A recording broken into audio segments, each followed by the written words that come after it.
But originally, 26 years ago, the definition was very, very simple. Anti-Semitism is the hatred of the Jews characterized by thoughts, words, or deeds against them. Thoughts, words, or deeds against them.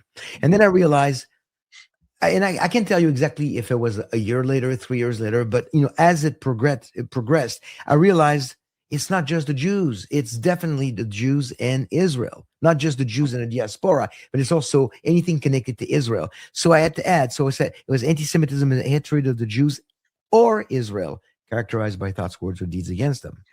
And then it became evident to me down the road that hatred was very irrational. There are people who hate the Jews who've never met one. Yeah.